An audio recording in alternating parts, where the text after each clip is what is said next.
तो question are में ये रिपोर्ट आपने देखी। अब बड़ा सवाल है कि इस वक्त देहरादून जिले के भीतर चाहे रिस्पना नदी की बात करें, बिंदाल की बात करें या फिर हम बात करें अन्य बस्तियों की, जो नदी किनारे बसा हुआ जो अतिक्रमण हुआ है उसको किस तरीके से हटाया जा सकेगा। क्या ये लोग बेघर हो जाएंगे या फिर कोई रास्ता निकाला जाएगा। लेकिन सवाल ये भी है कि रास्ता निकाला जाए तो अगर कभी बरसात के मौसम में किसी तरीके की अगर इन नदियों में पानी बढ़ता है किसी भी वजह से, तो फिर यहाँ पर तमाम लोगों की जान भी खतरे में है। तो कैसे इस पर सरकार अब कोई निर्णय लेगी, ये एक देखने वाली बात है। और इसी को लेकर आज हमारे साथ चर्चा में तमाम मेहमान जुड़ गए हैं। मैं सभी मेहमानों का स्वागत कर लेता हूं। हमारे साथ नवीन पिरसाली जी हैं, भाजपा के प्रवक्ता हैं। नवीन जी बहुत स्वागत है आपका। हमारे साथ अमिंद्र बिज जी हैं, कांग्रेस के प्रवक्ता हैं। अमिंद्र जी बहुत स्वागत। और शांति प्रसाद भट्ट जी हमारे साथ यूकेडी के उपाध्यक्ष हैं। सर आपका भी बहुत स्वागत है। शुरुआत नवीन जी आपसे करता हूं।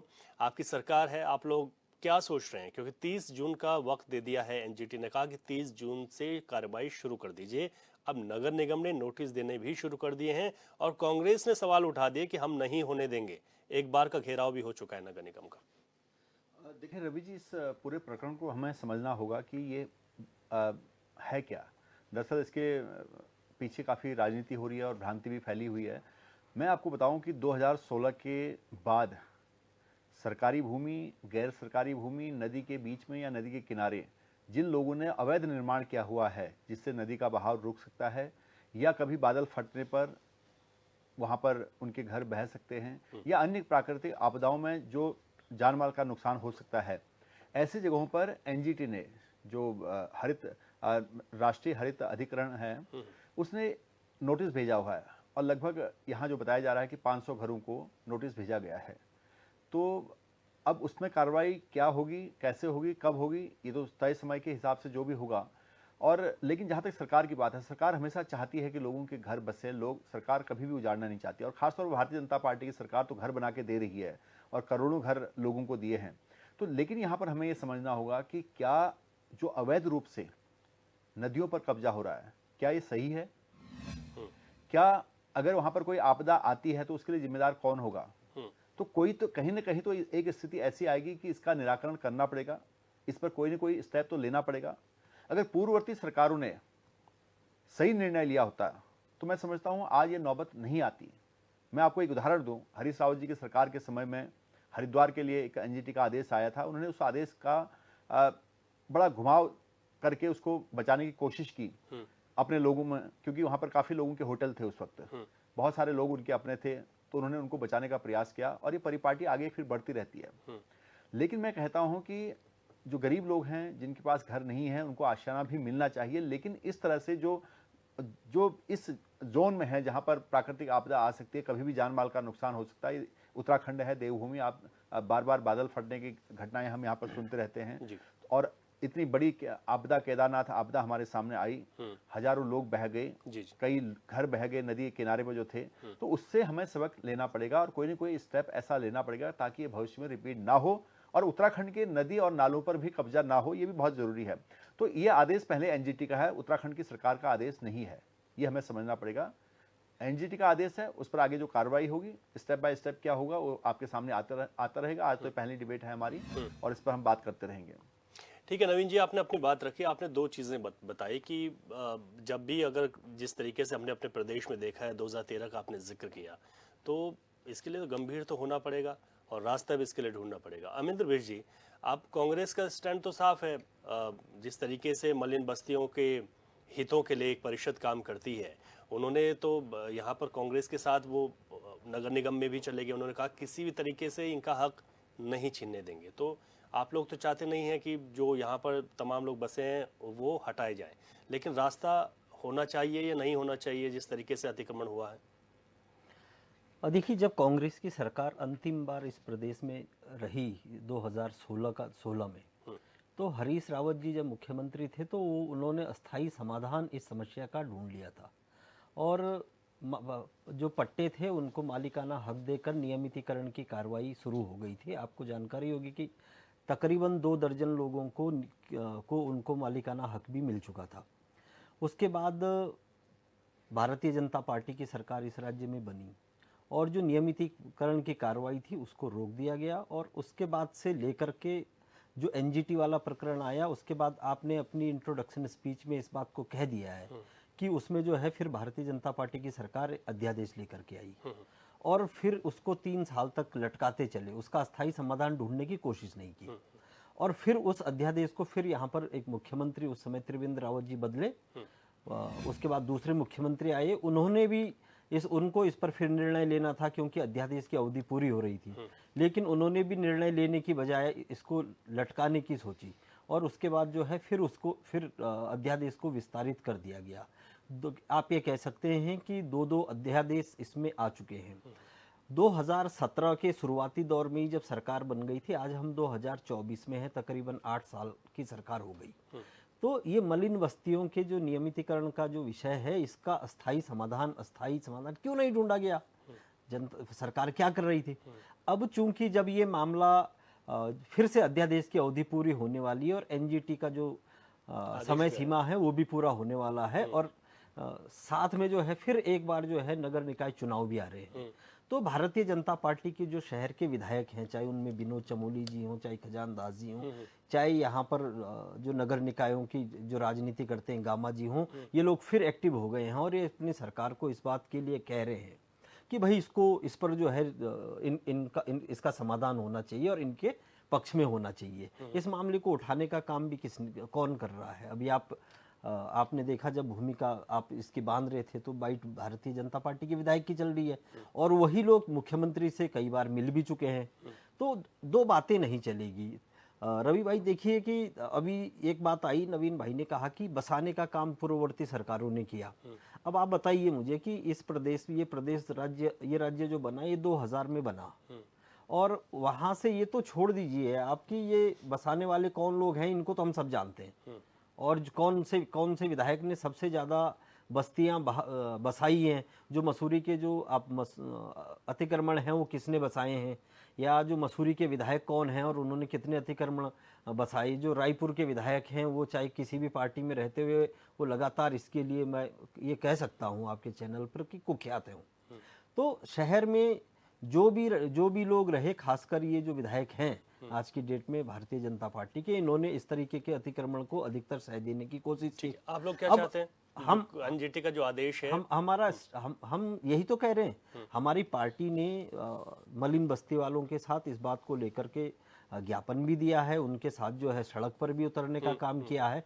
हम अस्थायी समाधान की ओर चाहते हैं। हम ये कह रहे हैं कि हमारी सरकार में जो अस्थायी समाधान हुआ था, जो इसका निकाला गया था कि इसको नियमितीकरण का जो काम था उसको कंप्लीट कर दिया जाना चाहिए। अभी एक बात और आ रही है कि उसके बाद 2016 तक जो मलिन बस्तियां चिन्हित थी उसके बाद बहुत सारे लोगों ने अतिक्रमण कर लिया है। अब ये भी इनको बताना पड़ेगा कि 2016 के बाद अगर अतिक्रमण हुआ है तो 8 साल से किसकी सरकार है। एक बात मैं और कहना चाह रहा हूँ, मैं ये कह रहा हूँ कि इस राज्य आप रिस्पना के किनारे चलिए, आप कहीं से यहीं से शुरू हो जाइए आप विधानसभा से। वो विधानसभा भी किसके दायरे में है? वो भी अतिक्रमण के दायरे में है। वो भी रिस्पना नदी मतलब रिस्पना नदी पर बनी हुई है। आप यहाँ से आप बहुत ऊपर तक आप चले जाइए मसूरी की तरफ, जिस नदी के किनारे न जाने विभागों के कितने निदेशालय। तो ये अतिक्रमण किसने करवाया? सरकारों ने अतिक्रमण करवाया। और जब ये राज्य बना तो शुरुआती दौर में जब अवस्थापना कार्य यहाँ होने थे तो भारतीय जनता पार्टी की सरकार थी, उन्होंने ये अतिक्रमण में शामिल है। ठीक है, शांति प्रसाद भट्ट जी, देखिए दोनों ही, चाहे भाजपा कांग्रेस, उनकी सरकारें रही, दोनों ही बराबर के भागीदार हैं। और अब बात ये आ रही है कि ठीक है इस वक्त सत्ता में भाजपा है तो भाजपा से सवाल किया जाएगा कि भाई आप क्या करेंगे, इनको यहाँ से हटाएंगे या कोई रास्ता ढूंढेंगे? और रास्ता ढूंढेंगे तो जो प्रकृति अगर अपना रौद्र रूप दिखाएगी तो फिर कौन सा रास्ता? रवि जी, बड़ा ज्वलंत मुद्दा है। एनजीटी की चिट्ठी ने कब्जाधारियों को, कब्जा कराने वाले नेताओं को पसीने छुड़वाए हुए हैं और सरकार की मजबूरी देखिए कि पूरी ज़बरदस्त नौटंकी कर रही है, होना कुछ नहीं है। मैं रवि जी इस ओर आपका ध्यान आकर्षित करूंगा कि इन 24 वर्षों में जो ये राज्य जिन उद्देश्यों के लिए मांगा था कि पहाड़ में विकास होगा, पलायन रुकेगा, बोली, भाषा, संस्कृति पर काम होगा, उत्तराखंड का जो पर्वतीय क्षेत्र है सीमाओं से लगा हुआ है, सीमाएं सुरक्षित होंगी, और इन 24 वर्षों में इस राज्य का विकास कैसे हुआ ये अब बताने की ज़रूरत नहीं है। उत्तराखंड राज्य के अंदर जनसंख्या विस्फोट हो गया मूल निवासी कमजोर हो गया, बाहरी ताकतवर हो गए। और अब देखिए उत्तराखंड के अंदर एक एनजीटी की चिट्ठी, और उस चिट्ठी ने पूरे उत्तराखंड के अंदर कब्जाधारियों पर बवाल मचाया हुआ है। ये दोनों राष्ट्रीय पार्टियां अतिक्रमण कराने में पीछे नहीं रही। देखिए सिंचाई विभाग की रिपोर्ट ये बताती है कि रिस्पना और बिंदाल करीबन 100-150 मीटर चौड़ी हुआ करती थी, और आज ये 10 मीटर भी नहीं रही। कुछ जो कौन दोषी है? और वाकई यदि कभी बादल फट गए कद्दू खाल के ऊपर, पूरा देहरादून साफ हो जाएगा, फिर इनको मुआवजा भी दो। मैं ये कह रहा हूं कि एनजीटी ने जो आदेश किया है, क्या उन अधिकारियों पे मुकदमे लगेंगे जिनके शासनकाल पे कब्जे हुए? क्या उन नेताओं पर मुकदमे लगेंगे संगीन धाराओं पे जिन्होंने सरकारी संपत्ति पे कब्जा कराया? क्या उन लोगों के ऊपर एफआईआर दर्ज होगी जो अभी एनजीटी कानून की धज्जियां उड़ाकर अभी आज दो, अभी दो, न्याय दो की बात करेंगे? मेरा कहने का मतलब है रवि जी, इससे पीछे भी इसी तरीके का एक आदेश आया था, और यही वो सरकार गाल बजाने वाली है जो अध्यादेश लेकर आ गई। अब इनके विधायक बिल बोल रहे हैं कि हमारे अध्यादेश तक पे कहीं छेड़छाड़ी नहीं होनी चाहिए। दूसरे विधायक बोल रहे हैं कि नहीं नहीं, अतिक्रमण तो हटाएंगे नहीं, हम कोई समाधान का रास्ता निकाल रहे हैं। कहने का मतलब वो जो 10 मीटर रिस्पना बची है, ये 1 मीटर तक जब तक नहीं आएगी, इनका कोई समाधान नहीं होगा। देखिए प्रकृति से छेड़छाड़ का देहरादून में इससे बड़ा उदाहरण नहीं हो सकता रवि जी। देहरादून दिल्ली से ज़्यादा गर्म होने लगा है। वो देहरादून जिस देहरादून में 35 डिग्री के बाद बरसात होती थी और 28 और 30 डिग्री यहाँ गर्म तापमान कहा जाता था, रात को ठंड लगा करती थी, आज देहरादून दुर्गति में। पर्यावरण के हालात इतने खराब हैं देहरादून में कि देहरादून का अब बूढ़ा व्यक्ति सांस की बीमारी से समय से पहले प्राण त्याग रहा है। और ये भारतीय जनता पार्टी हो या कांग्रेस हो, इनकी गलत नीतियों के कारण देहरादून का वातावरण बिगड़ा है। तीसरी बात, देहरादून में पानी का लेवल धीरे धीरे घट रहा है। पर्यावरणविदों, वैज्ञानिकों, इन सब का यह कहना है कि यदि ये इसी तरीके से होता रहा तो देहरादून जो घाटी है ये रेगिस्तान में कन्वर्ट हो जाएगी। सोचिए, जो बौद्धिक जीवन जीने वाले लोग हैं, जो विद्वान हैं, वैज्ञानिक व्यक्ति हैं, वो कह रहे हैं कि देहरादून रेगिस्तान बन जाएगा। मगर किसी भाजपा और कांग्रेस के नेता से पूछिए कि कभी आपने अपनी पार्टी में इस पर चिंतन किया कि वाकई यदि रिस्पना और बिंदाल में बह गए लोग, तो कम से कम जो अभी आंकड़े आप ही लोग बता रहे हो कि 50,000 से ज्यादा पक्के मकान बन चुके हैं। 50,000 का मतलब 1 में 4 इंटू 50,000। सोचिए, यदि वाकई फ्लड आ गया तो यहाँ 2, 2.5, 3 लाख आदमियों का पता नहीं चलेगा। और ये तो मात्र वो आंकड़े होंगे जो सीधे दिख रहे हैं, नहीं, और उसका प्रभाव। लेकिन भट्ट जी, स्टेप तो लेना होगा ना, तो वो स्टेप क्या होना चाहिए? आप लोगों की क्या राय है? रवि जी, मैं वही तो बोल रहा हूँ, पहले उन नेताओं पे मुकदमे लगे, उनको सुद्धो वाला भेजा जाए जिन्होंने सरकारी संपत्ति पे कब्जा कराया। फिर उन अधिकारियों को बर्खास्त करके जेल भेजा गया, कुर्की कराई जाए उनसे, उनके घरों की, जिन्होंने सरकारी संपत्तियों में घर बनने दिए। अरे भाई, राजनीतिक लोग तो नौटंकी अब करने लगेंगे। ये एनजीटी ने 15 तारीख की डेट दी थी, आप ये बताइए 25 क्यों हो गई? दिख नहीं रही आपको सरकार की बेईमानी? और ये केवल चुनाव का स्टंट है। मलिन बस्ती नहीं तोड़ेंगे ये नौटंकीबाज हैं सारे। उत्तराखंड की आबो हवा इन्होंने खराब करनी थी। गरीब के सबको सपने दिखाना, गरीब को मकान बनवाना, इन्हीं दोनों राष्ट्रीय पार्टियों ने देश का बेड़ा गर्क किया है। और आज आप देख लीजिए, मैं फिर वही चिंता की बात कर रहा हूं कि उत्तराखंड का अगर मूल निवासी 50 गज की जमीन खरीदता है तो अपनी जेब से 15-20 लाख देता है। मगर कितना बढ़िया है, भाजपा 5 रुपए की रसीद कटाओ, भाजपा की 5 की कांग्रेस की, उसके बाद नेताजी जिंदाबाद करो, उसके बाद उनका बिजली का भी कनेक्शन, पानी का भी कनेक्शन, सड़क भी बन रही। मैं बात खत्म कर रहा हूं। हाँ। और अगर भारतीय जनता पार्टी वाकई उत्तराखंड की आबो हवा और देहरादून को बचाने की बात कर रही है तो एनजीटी ने खाली झुग्गी झोपड़ी की बात नहीं करी। वो रिस्पना में जो आलीशान होटल बन रहा ना, आपको पता होगा, पुल से लगा हुआ, और उससे पूरा आईएसबीटी तक जिन्होंने कब्जे करे हैं उन पर भी मुकदमे होने चाहिए, और वो भी टूटने चाहिए। कहीं ऐसा ना हो कि बड़े बड़े उद्योगपति गरीब की झोपड़ी को आगे कर कर अपने अतिक्रमण को बचाने की बात कर रहे हैं। इस पर भी ध्यान देना चाहिए। और भारतीय जनता पार्टी का राजनीतिक चरित्र है, गाल बजाओ, फिर ये झुग्गी झोपड़ी से चुनाव के लिए पैसा इकट्ठा करेंगे, टूटेगी नहीं, और अगर ये नहीं टूटेगी तो ये मान के चलना कि बड़े बड़े उद्योगपतियों के इशारों पे इनकी ये नौटंकी समाप्त और उत्तराखंड का चुनाव आप प्रभावित होते हुए देखेंगे। वरना मैं इतना जरूर मानता हूं कि मौत के मुहाने में कितना ही बड़ा ताकतवर हो उसको हटना चाहिए, और गरीब को कहीं अन्यंत्र बसाने की अगर सरकार की योजना है तो बसाना चाहिए। एक तरफ कह रहे हो कि गरीब को घर देंगे, दूसरी तरफ गरीब का घर उजाड़ रहे हो। ये नीति दोहरी है, भाजपा को अपनी चाल में परिवर्तन करना पड़ेगा। अब जनता इस बात को समझ रही है कि ये नौटंकीबाज ढोंगी है, गरीब का घर उजाड़कर अमीरों को बसाने वाली पार्टी है। ऐसा उत्तराखंड में हम भी होने नहीं देंगे। अगर किसी गरीब के साथ अत्याचार होगा तो हम इसका विरोध करेंगे। ठीक है, वरिष्ठ पत्रकार प्रेम पंचोली जी कुछ देर में जुड़े थे, तो मैं स्वागत भी करूंगा सर आपका। और पंचोली साहब, देखिए पहले भी एक बार हमने इस विषय पर बात की थी, आपने तब भी कहा था कि एनजीटी का जो आदेश है वो सार्वजनिक तो होना ही चाहिए। कि पूरा आदेश क्या है सिर्फ उन बस्तियों के लिए है, उन गरीब परिवारों के लिए है, या फिर सबके लिए है। लेकिन अब एक रास्ता तो निकालना होगा, एक स्टेप तो लेना होगा सर। किसी को भी हम ऐसे तो छोड़ नहीं सकते। एक तो अतिक्रमण है, और ऊपर से अगर कोई एहसान सरकार दिखा भी दे, वहां छोड़ दे, तो उसके बाद अगर कभी फ्लड आ गया तो फिर क्या? देखो, मैं थोड़ा सा इसकी भूमिका में जाऊंगा। वैसे मीडिया के नए न्यू मीडिया के दौर में बैकग्राउंड बतानी ठीक नहीं है, फिर भी क्योंकि वो कनेक्टिविटी हो जाती है बात को लेकर के, मैं कहूँगा कि इससे पहले आपने देखा होगा, एक साल पहले, एक साल भी नहीं हुआ अभी, सारे पहाड़ के जितने भी रूट थे, उन रूटों में जंगलों के बीच में जो कच्चे ढाबे थे बने हुए, वो लोगों को चाय पानी जल पानी की व्यवस्था करते थे। वो पेड़ के नाम पे पत्ती भी नहीं काटते थे, पूरी सुरक्षा करते थे जंगलों की। सारा डोजर ले गया, डोजर से सबके ढाबे उखाड़ दिए, और इतने हजार लोग सड़क में आ गए, बेरोजगार हो गए। यहाँ तक कि उनको सामान समेटने का भी समय नहीं दिया। एक दूसरा ये है कि अभी एनजीटी का फरमान आया कि देहरादून की नदियों पे कब्जा है।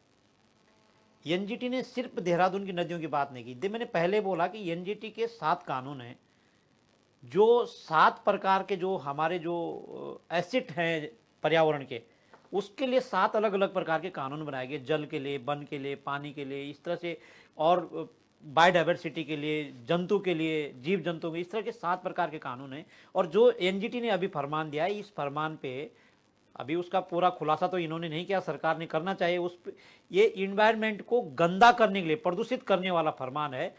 तो मुझे नहीं लगता कि बस्ती के किनारे जो लोग बसे हुए वो सिर्फ टट्टी करते होंगे उस अपने टॉयलेट में।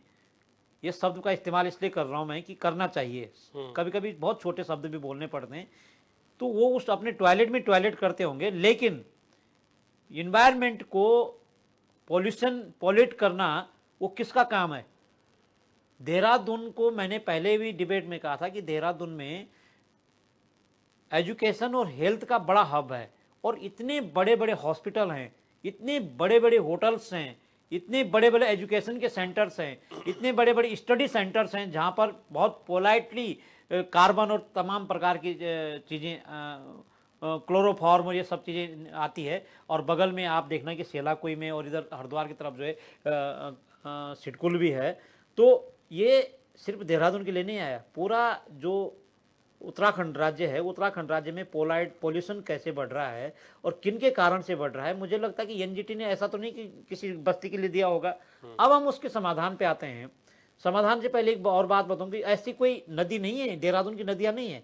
नैनीताल में आप जाएंगे, नैनीताल के मुहाने से जो एक छोटा सा नाला निकलता है ना, उस नाले पे इतने कब्जे हो चुके हैं कि नाला ही दब गया हो। हल्द्वानी में आप जाएंगे तो हल्द्वानी में गौला नदी को इतना खोद दिया कि नदी कहीं दिख ही नहीं रही, और जो हमारी जो रेल की जो लाइनें ऐसी दिख रही डंडी पे कहीं ऊपर। जी जी, बहुत सारी समस्याएं। आप पिथौरागढ़ की तरफ जाओगे और उधर पिथौरागढ़ से पीछे से आप जब बागेश्वर की तरफ से आओगे, माइनिंग का इतना बड़ा कारोबार हुआ कि सारे पहाड़ के पहाड़ खोद दिए गए हैं, उससे भी इन्वायरमेंट का नुकसान हुआ है।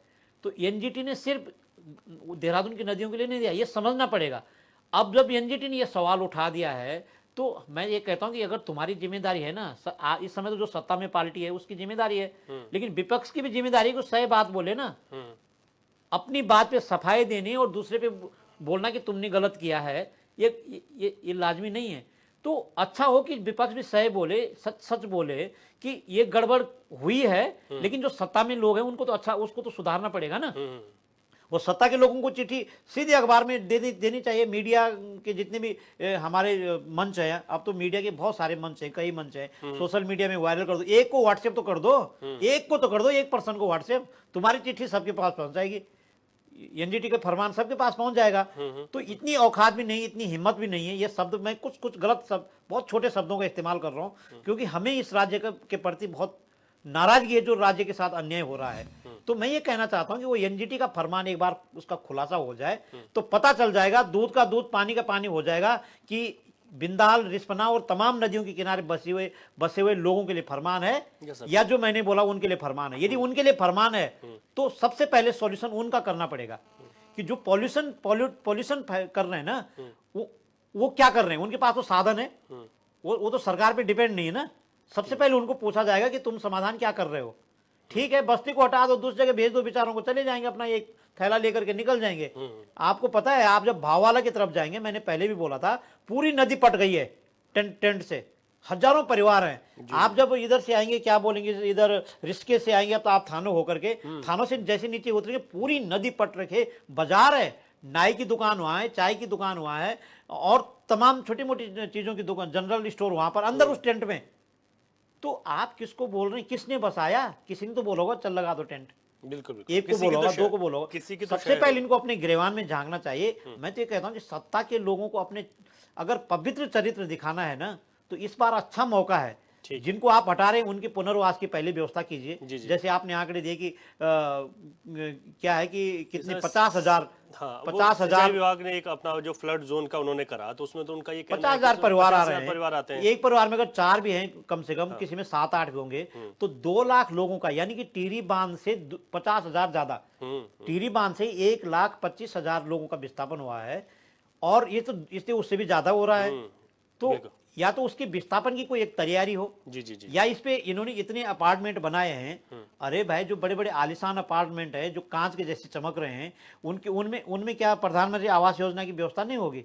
ठीक है, तो उसमें बाकायदा नियम है, कानून है कि आप जो भी अपार्टमेंट बनाएंगे, जो भी बिल्डिंग आप बनाएंगे, उसमें इतना रेशो प्रधानमंत्री आवास योजना की होनी चाहिए।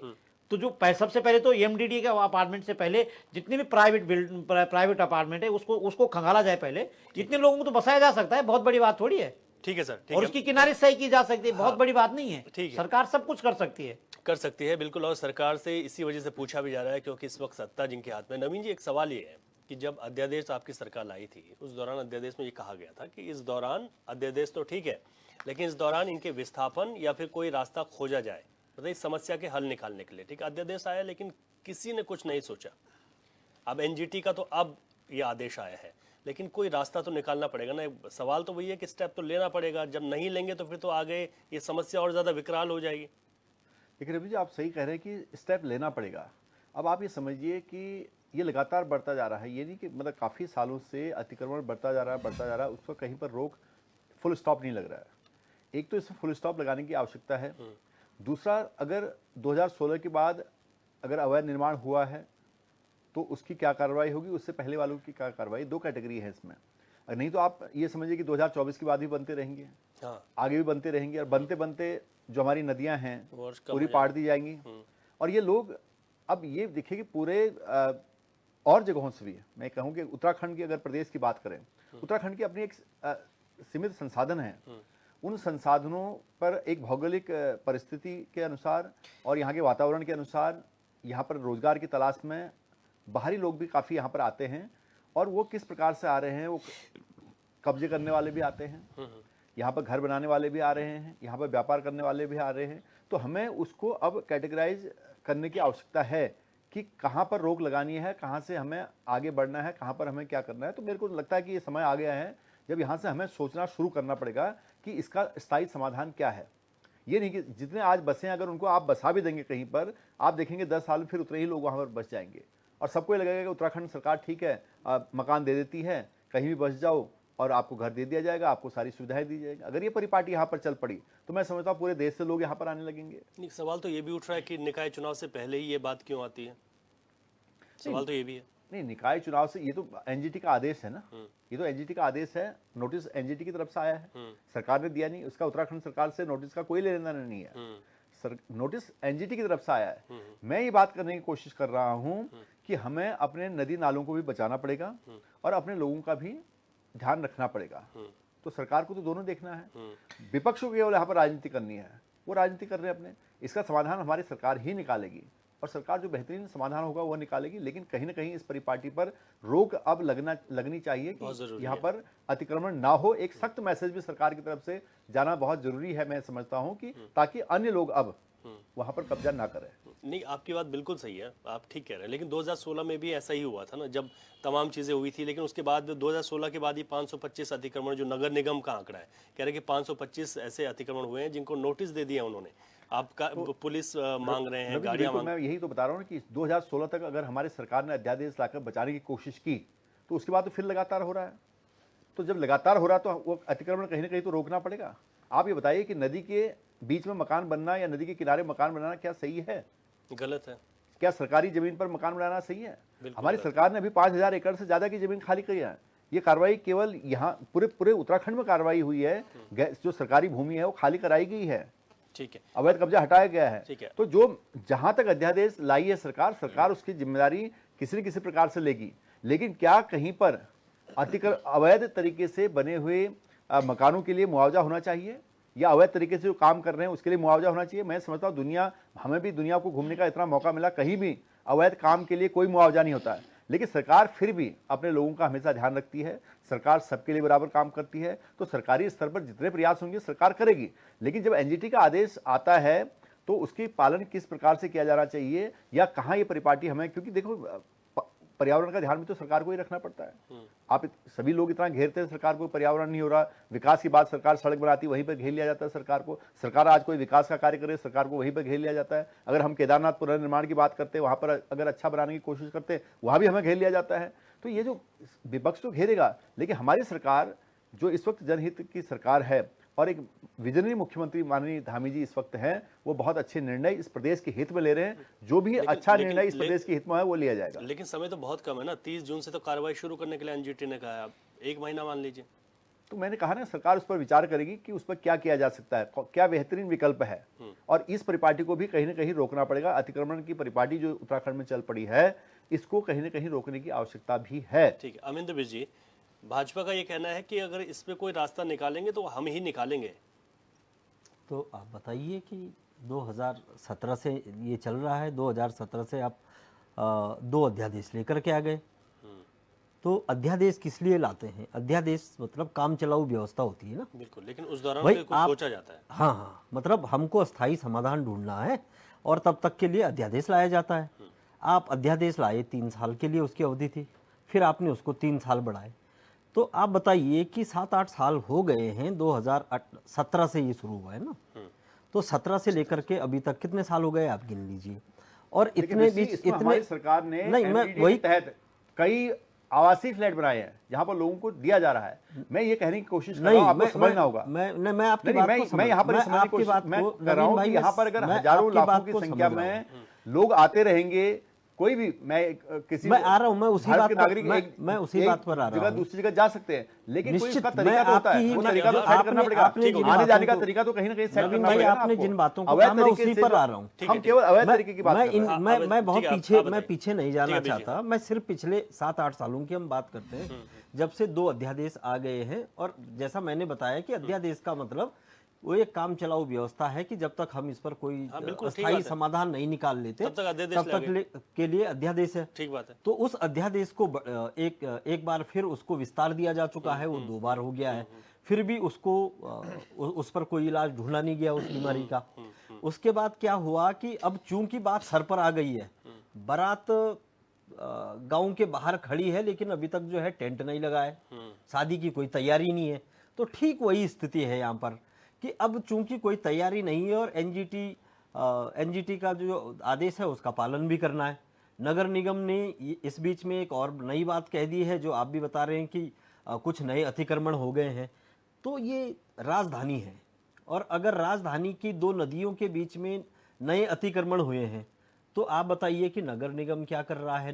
नगर निगम की भूमि पर अतिक्रमण हुआ है, हाँ। तो नगर निगम क्या कर रहा था इतने दिनों से? नगर निगम के अधिकारी क्या कर रहे थे? और यहाँ पर तो पूरी सरकार बैठती है, सचिवालय यहाँ, विधानसभा यहाँ, सारे विभागों के जो निदेशालय है वो यहाँ है। तो कहीं ना कहीं ये इस बात का संकेत है कि जो भारतीय जनता पार्टी की सरकार में नेता हैं उनके इशारे पर ही अभी भी ये अतिक्रमण हो रहे हैं।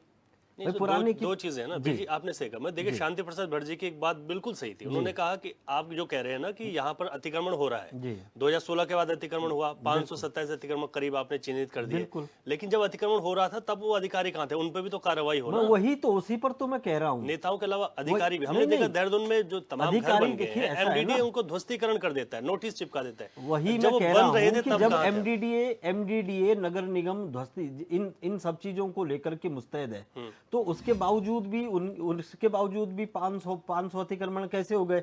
इसका मतलब कहीं ना कहीं राजनीतिक संरक्षण है, अधिकारी को दबाव में रख करके रोका गया है। वरना कैसे राजधानी के भीतर मतलब जो प्राइम लोकेशन है वहीं पर अतिक्रमण हो जाएगा? ठीक है, तो दो बातें मैं फिर इस पर आ रहा हूं, जिसको नवीन भाई भी उसके समर्थक है, शांति भाई भी कह रहे हैं, प्रेम भाई भी कह रहे हैं कि भाई इसका स्थायी समाधान की तरफ हमको बढ़ना चाहिए।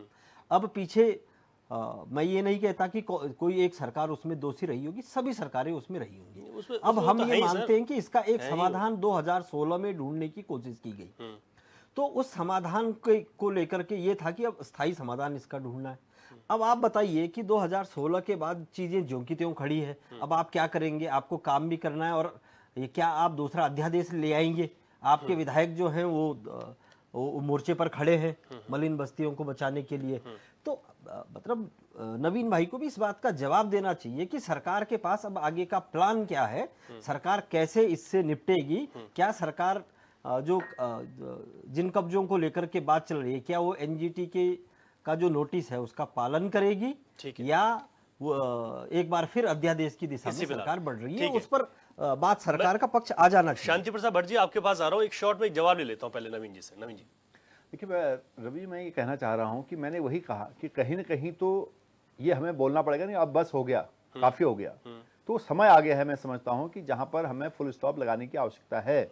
अगर ये परिपाटी यहाँ पर बंद नहीं की जाएगी तो मैं कह रहा हूँ कि भविष्य बहुत विकराल रूप लेगा। जैसे सभी आप लोग विपक्ष के लोग बोल रहे हैं, लेकिन उसको साफ तौर पर आप नहीं बोल रहे हैं, क्योंकि आप चाहते हैं कि इस पर राजनीति हो।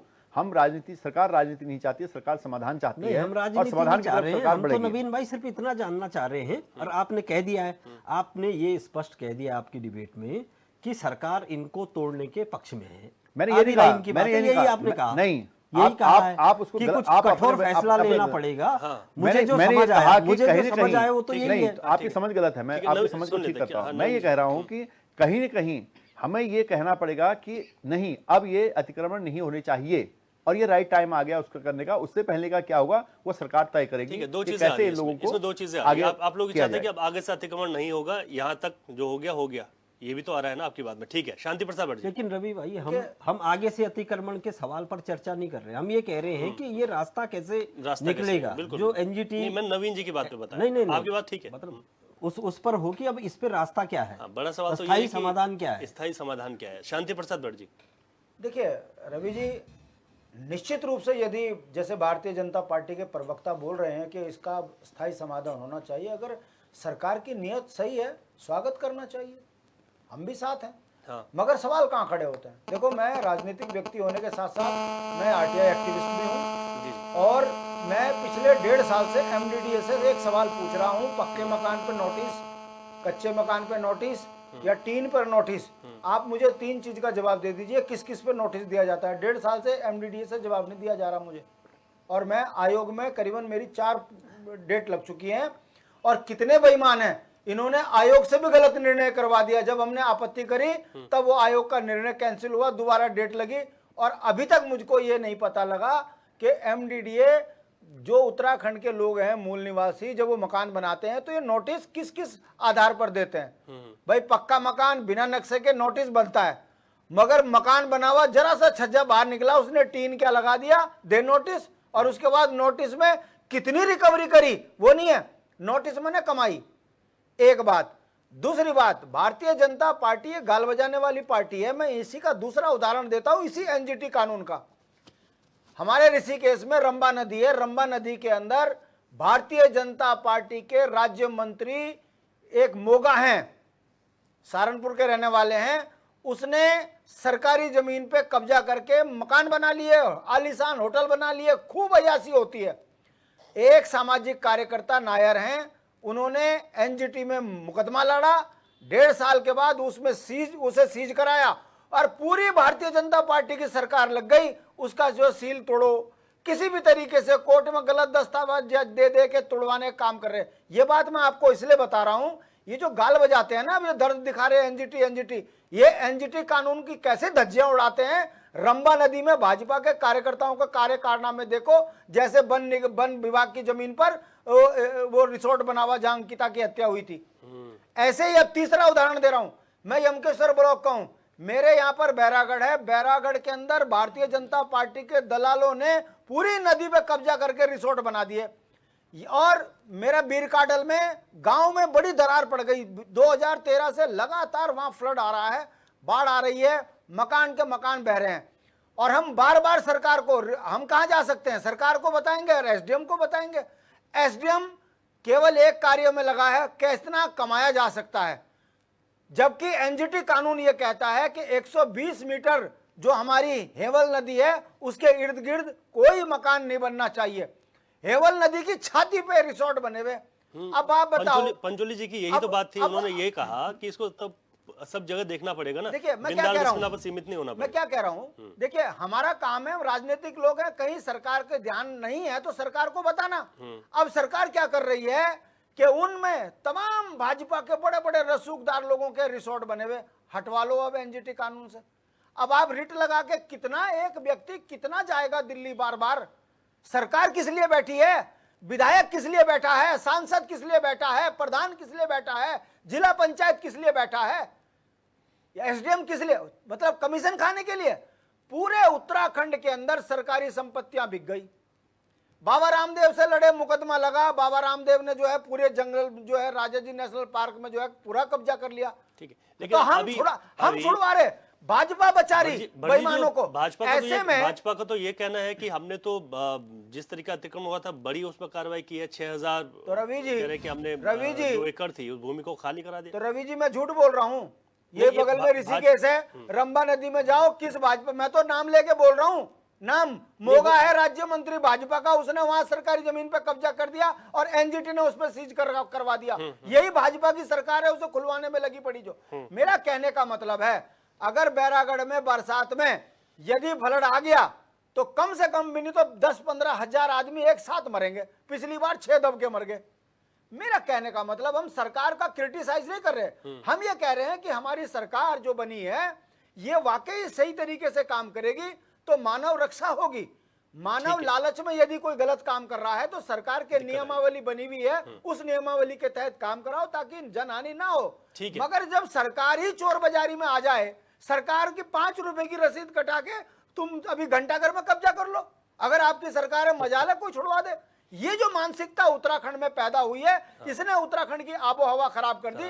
अरे 64 लाख लोगों के लिए राज्य मांगा था, आज 1,35,00,000 हो गए, कोई बताने को तैयार नहीं है। जो ये कहा करते थे कि पहाड़ी भूखे मरेंगे, आज वो पहाड़ियों की छाती पे आके क्यों बैठ गए और क्यों ताकतवर हो गए, कोई बोलने को तैयार नहीं है। अरे रिस्पना पुल में कितने बड़े बड़े पूंजीपतियों के, भाजपा के नेताओं के बड़े बड़े होटल बने हुए, नाम लूं फिर वही बात आ जाएगी, यार भटजी नाम लेकर मत बोला करो और बेइज्जती कम करा करो। ये स्थितियां हो गई है। अगर रिस्पना पुल में वाकई कब्जा है तो हटाइए तमाम उन लोगों के होटल बिल्डिंग जिन्होंने सत्ता के लालच में, जो सत्ता के साथ मिलकर वहां पर अवैध कब्जे करें।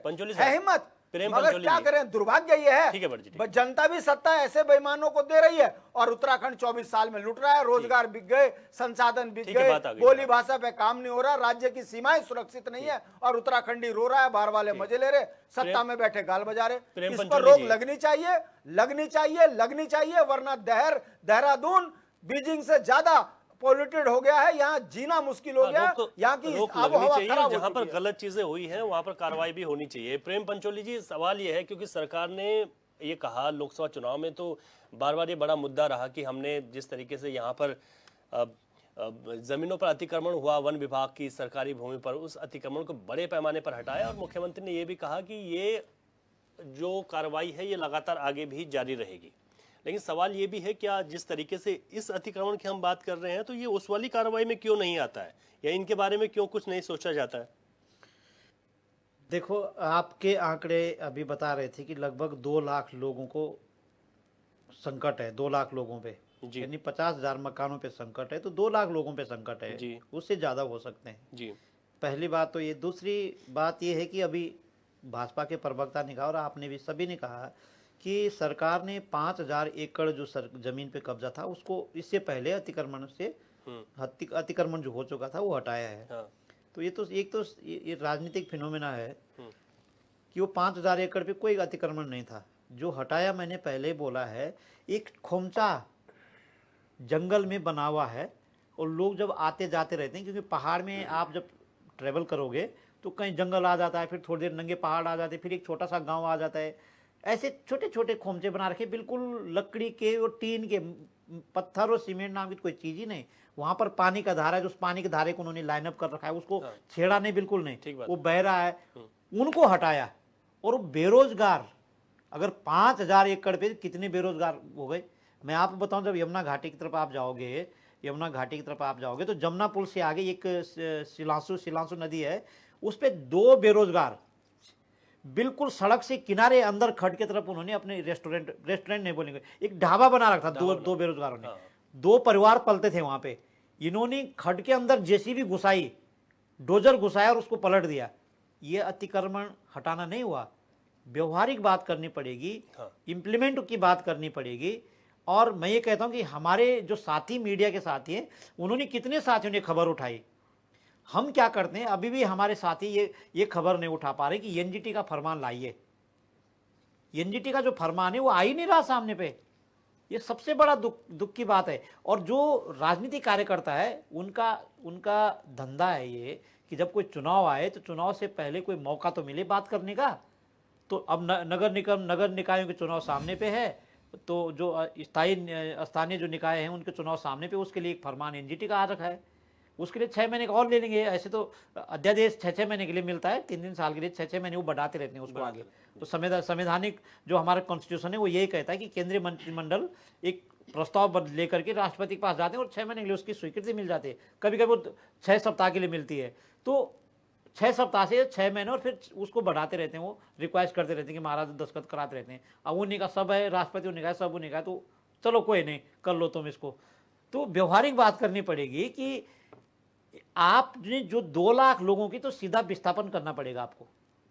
और विस्थापन करने के लिए बहुत इजी है, देहरादून में बहुत इजी है। इतनी बिल्डिंग, इतने अपार्टमेंट बने हुए हैं, किसी भी अपार्टमेंट में प्रधानमंत्री आवास योजना का लेग उन्होंने नहीं बनाया। एक एक अपार्टमेंट में 5-5 करोड़ रुपए के अपार्टमेंट है। और बाकायदा गाइडलाइन है, जब आप अपार्टमेंट डिजाइन करते हैं उस अपार्टमेंट में गाइडलाइन है कि अगर आप 100 अपार्टमेंट बनाएंगे तो कितनी इसमें प्रधानमंत्री आवास योजना बनेंगे। बनाना पड़ेगा, लेकिन क्या, वो तो बेचारे वहाँ ठेली से खरीदने वाले धोती खरीदते हैं, और जो अपार्टमेंट में रहते हैं वो तो पेंटालोन मॉल में जाते हैं या ट्रेंड में जाते हैं, या उससे और बड़ा भी कोई मॉल होता होगा। तो ये जो भेदभाव है समाज में, ये समाज के भेदभाव भी मुझे लगता है कि जो हमारे जिम्मेदार लोग हैं, आना पड़ेगा। अब टेक्नोलॉजी का ज़माना है, आधुनिक ज़माना है, सबके चेहरे दिखाई दे रहे हैं। कोई ना कोई अपना चेहरा किसी न किसी मंच पे दिखा देता है। पहले तो लोग देखते नहीं थे ना एक दूसरे को आपस में, कहाँ दिखाई देते थे। अगर कोई विधायक आ गया तो बाबरे, एक विधायक को देखने के लिए लोग भीड़ लग जाती थी। अब तो विधायक को शाम हमेशा देख रहे हैं, वो अपनी फेसबुक पेज में हमेशा खड़ा दिखाई देता कि मैं हूँ। या कोई वार्ड मेंबर भी पंचायत का, वो भी शाम को फेसबुक में बोलता कि मैं हूं जी। सब दिखाई दे रहे हैं। तो जब सबके चेहरे व चरित्र दिखाई दे रहे हैं, अच्छा हो कि अच्छा काम किया जाए। हम आधुनिक युग में जी रहे हैं। यदि रिस्पना नदी पे, बिंदाल नदी पे, सुसवा नदी पे, या नैनीताल के पागल नाले पे, या हल्द्वानी के गौला नदी पे, या कोटद्वार के खुसरू उसमें जो नदी जो जहाँ पुल बह गए थे, जी। अगर इन सारी नदियों पे अतिक्रमण हो रखा है तो नदियों को ठीक भी किया जा सकता है। मैं देहरादून की बात करूंगा तो जब देहरादून स्मार्ट सिटी है, तो स्मार्ट सिटी के पास नदियों को ठीक करने के लिए कोई प्लान नहीं था। अभी आपने देखा कि कुछ दिन पहले फटाफट ढक दिए और फिर खोद दिया। ठीक है। तो जो ये गड़बड़ झाला है ना, ये सिर्फ अतिक्रमण पे नहीं है, ये सारे सभी कामों पे दिखाई दे रहा है। अच्छा हो कि स्मार्ट सिटी पास एक स्मार्ट प्लान होना चाहिए था कि नदियों के दोनों तरफ गाड़ियां चल रही है, छोटे छोटे ढाबे बने हुए, कुर्सियां बनी हुई बैठने के लिए, क्यों जाएगा कोई वहां अपना अपना टेंट ठीक लगाने है के लिए। पंचोली जी, ठीक है। अब तो मैं ये फाइनल स्थायी समाधान हमारे पास है, लेकिन हमारे पास दिल नहीं है। तो दिल खोल करके आना पड़ेगा सत्ता में जो लोग बैठे ठीक है हैं। सर, ठीक है। अब मैं फाइनल कमेंट की तरफ जाता हूँ। नवीन जी, क्या करेंगे अब आप लोग, क्योंकि थोड़ा सा ही वक्त बाकी है। अब निकाय के चुनाव भी आपके सर पर हैं। कांग्रेस ने साफ तौर पर प्रदर्शन अपना शुरू कर दिया, कह दिया कि नहीं, ये हम इस तरीके से आशाएं नहीं उखाड़ने देंगे। और जो बात सामने आ रही है वो ये आ रही है कि बड़े लोगों पर भी तो कार्रवाई हो ना, सिर्फ बस्तियों पर ही क्यों। देखिए रवि जी, मैं पहले तो थोड़ा सा संक्षेप में पंचोली जी ने कुछ बातें कही कि हमारे पर्वतीय क्षेत्रों में सरकार ने कुछ जगहों पर सड़क के किनारे ढाबे वाबे खाली किए। मैं आपको जानकारी के लिए बताना चाहता हूं कि 400 करोड़ का काबुल हाउस देहरादून का किसने खाली कराया? तो भारतीय जनता पार्टी की सरकार ने किया। नैनीताल बीरभट्टी में अवैध मदरसा जो बना था सरकारी जमीन पर, वो भारतीय जनता पार्टी की सरकार ने खाली करवाया। पकड़े गए वो? बनभूलपुरा अभी तक की बात कार्रवाई नहीं अगर उस करें पे? तो सरकार ने किया। तो ये केवल नहीं, ये पूरे ही उत्तराखंड में कार्रवाई हुई और 5000 एकड़ जमीन खाली कराएगी। और जहां तक ये एनजीटी के आदेश का सवाल है और जो इस पर क्या है आप लोगों का? 500 जो घर चिन्हित किए गए हैं, मैंने बार बार ये कहा है कि ये मेरी व्यक्तिगत राय भी है जिसमें कहीं न कहीं इस समस्या पर अब इसका स्थायी समाधान होना चाहिए, ताकि हमारी नदी नाले आप जो कह रहे हैं हैं अब तो अनवरत अध्यादेश तो बने आगे रहें। नहीं बढ़ेगा ना। और अध्यादेश देखिए वो सरकार लाएगी, अगर उसको लाएगी तो सरकार ला सकती है। मैं सरकार का प्रवक्ता इस वक्त नहीं हूं, इस वजह से मैं ज़्यादा उसमें बता नहीं पाता हूं। लेकिन मैं ये कह रहा हूं कि एक इस समस्या को ध्यान में रखते हुए जो मैं कहना चाह रहा हूं कि इस समस्या का स्थायी समाधान होना आवश्यक है और ये बीमारी आगे ना बढ़े, इसको यहीं पर रोकना जरूरी है। और इसको ध्यान में रखते हुए सरकार कोई ना कोई अच्छा सा समाधान इसका देगी। चलिए ठीक है। अमिंदर बिज जी, देखिए इसके ये समस्या एक बड़ी समस्या है जिसको लेकर के हम चर्चा कर रहे हैं। निश्चित तौर पर इसके स्थायी समाधान की ओर बढ़ना चाहिए सरकार को। अध्यादेश ला करके जिस तरह से पिछले 7-8 वर्षों में इसको लटकाने की कोशिश हो रही है, उससे बाहर निकल करके, और जैसा प्रेम भाई ने भी कहा कि पहाड़ी क्षेत्रों का जो अतिक्रमण था, तो उस अतिक्रमण को भी जब पहाड़ों में बहुत ज़्यादा विरोध हुआ, सड़कों के किनारे जो उस तरीके से अतिक्रमण था, तो उसके बाद सरकार ने उसको भी अभी पेंडिंग रखा हुआ है। उस पर भी सरकार का कोई निर्णय नहीं है कि सरकार उस पर क्या करने जा रही है, और ना ही उसको अभी पूरा किया है, उसको सरकार ने पेंडिंग रखा है। तो सरकार की जो ये चीज़ों को पेंडिंग रखने की जो ये आदत बन गई है, जो स्वभाव बन गया है, इससे बाहर निकल करके सरकार को चाहिए कि वो स्थायी समाधान दे इन चीज़ों में। ठीक है। शांति प्रसाद भट्ट जी, सिर्फ इतना ही कहूंगा कि अगर वाकई भारतीय जनता पार्टी की नीयत में ईमानदारी है तो स्वागत योग्य कदम है। अब देखने वाली बात यह होगी कि अपने नेताओं को कैसे वो कंट्रोल करेंगे जिन्होंने इन रिस्पना पुलों में कब्जे करवाए और होटल बनवाए। अगर ये अपने कार्यकर्ताओं को पार्टी से बाहर करेंगे तो हमें लगेगा कि भारतीय जनता पार्टी ईमानदारी से राज्य हित में काम कर रही है, वरना ये ढोंग करना बंद करे। जनता समझ रही है भाजपा बेईमान पार्टी है और झूठ बोलती है, जनता की आंखों में धूल झोंकती है। ऐसा ना हो, उम्मीद करते हैं कि एनजीटी कानून की रक्षा भाजपा करेगी। ठीक है। पंचोली सर, आपका एक सुझाव। मैं तो सिर्फ इतना कहूँगा कि एनजीटी का जो फरमान है ना, उसके अनुसार कैटेगरीज किया जाए कि कौन सक्षम लोग हैं जो समाधान कर सकते हैं। जो सक्षम लोग नहीं उनका पुनर्वास कैसे हो सकता है। नदियों का पुनर्जीवन के लिए सरकार चाहे तो बहुत कुछ कर सकती है। जब टेम्स नदी कांच के जैसे दिखाई देती है, वो भी सरकार ने किया है, जो लंदन में बहती है। जी। और यहाँ पर हमारे एक मुख्यमंत्री ने सपना देखा था रिस्पना को ऐसे बनाने का, लेकिन उनका सपना अधूरा रह गया है। तो अच्छा हो कि नदियों के में जो अतिक्रमण है वो अपने आप ही ठीक हो जाएगा, उसकी किनारे थोड़ा ठीक करनी पड़ेगी। और मुझे नहीं लगता कि सरकार के आगे कुछ कमजोरी है, सरकार कर सकती है। थोड़ा मैं फिर से कहूँगा कि दिल में हाथ रखना पड़ेगा कि करें। ठीक है। आप कह रहे हैं कि इसका समाधान निकल सकता है, थोड़ा सा दिल में हाथ रखना पड़ेगा और सोचना पड़ेगा, गंभीर होना पड़ेगा। चलिए, तमाम मेहमानों का मैं शुक्रिया करूंगा। नवीन जी, अमिंदर बिज जी, शांति प्रसाद भट्ट जी, प्रेम पंचोली जी, आपने अपना कीमती वक्त निकाला और एक गंभीर विषय पर अपनी राय रखी है। अब देखना होगा कि 30 जून से कार्रवाई स्टार्ट करने के लिए एनजीटी ने साफ तौर पर कहा है, लेकिन सवाल कई हैं। क्या इन 2 बस्तियों तक की बात सीमित है, या प्रदेश में तो कई जगह इस तरीके का अतिक्रमण है, वहां पर क्या होगा। निकाय चुनाव करीब हैं, सरकार क्या फैसला लेगी, ये भी एक देखने वाली बात होगी। क्वेश्चन आवर में आज के लिए इतना ही। इजाजत दीजिए, नमस्कार।